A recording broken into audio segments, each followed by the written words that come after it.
یہ بات میں نے 5ویں جماعت میں پڑھی تھی.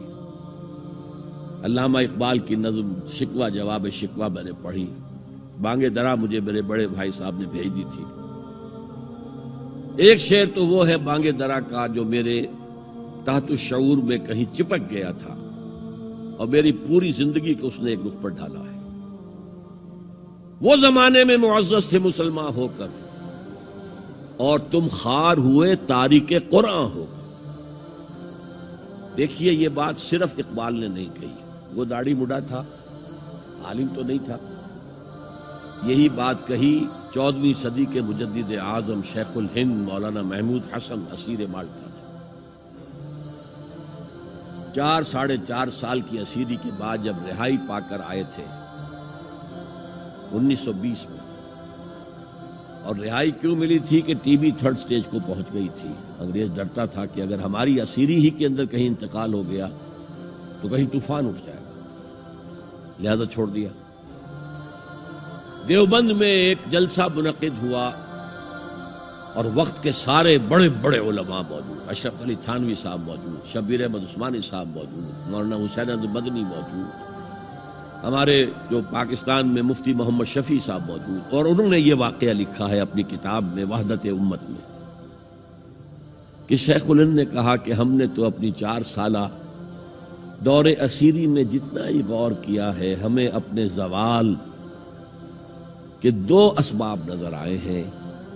ایک ہمارا قرآن کو ترک کر دینا، یہ لفظ ہے اس کے اندر، نوٹ کیجئے. حالانکہ علماء نے قرآن کو ترک کیا ہے، لیکن اگر آپ نے کہا نہیں تو یہ صحیح نہیں ہے، کیا ہے. ان کا سارا زور فقہ پر ہے، حدیث پر ہے، زیادہ زور قرآن پر نہیں ہے. صحیح بات ہے. کہنے والا کون ہے؟ شیخ الہند. ایک ہمارا قرآن کو ترک کر دینا اور دوسرا آپس کے اختلافات. اور مفتی شفیع صاحب نے اس کے اوپر پھر یہ گرہ لگائی کہ حضرت شیخ نے جو 2 باتیں کہی تھی حقیقت میں ایک ہی ہے. ہمارے اختلافات بھی اسی لیے کہ ہم نے قرآن کو ترک کر دیا. تو یہ ہے ایک شعر جو میرے ذہن میں چپک گیا تھا. پھر قرآن سے اللہ نے جو ایک مناسبت دی ذہنی قلبی، اللہ کا شکر ہے، اللہ کا فضل ہے. دوسرا شعر وہ ہے کہ وقت فرصت ہے کہاں، کام ابھی باقی ہے، نور توحید کا اتمام ابھی باقی ہے. پورے کرہ ارضی جب تک کہ توحید سے جلوگر نہ ہو جائے اور اسلام کا ڈنکا نہ بج جائے، اس وقت تک حضور کا مشن مکمل نہیں ہے. حضور حوالے کر کے گئے تھے امت کے.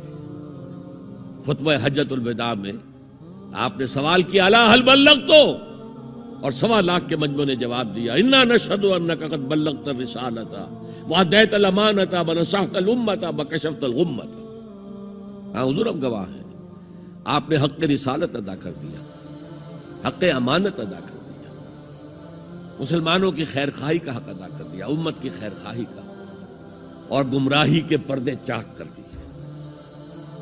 3 دفعہ حضور نے سوال کیا، 3 دفعہ جواب دے کر پھر آسمان کی طرف نگاہ اٹھائی اور انگشت شہادت سے اشارہ کیا اور پھر لوگوں کی طرف اللہم اشہد اللہم اشہد اللہم اشہد، اے اللہ تو بھی گواہ رہے، یہ مان رہے ہیں کہ میں نے پہنچا دیا. اسے میں کہا کرتا ہوں سائی آف ریلیف. کندھوں پر ایک بہت بڑا بھاری بوجھ آ گیا تھا، بہت بڑی امانت تھی قرآن. اس کے پہنچانے پر کیا کیا تکلیفیں اٹھائی ہیں. پاگل کہے گئے، مجنون کہے گئے، شاعر کہے گئے، ساحر کہے گئے، مسحور کہے گئے، کیا نہیں کہا گیا.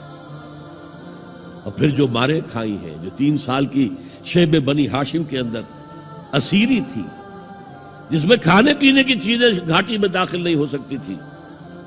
ہماری جیلوں میں تو آپ کو کھانا تو ملتا ہے، وہاں تو کچھ نہیں تھا.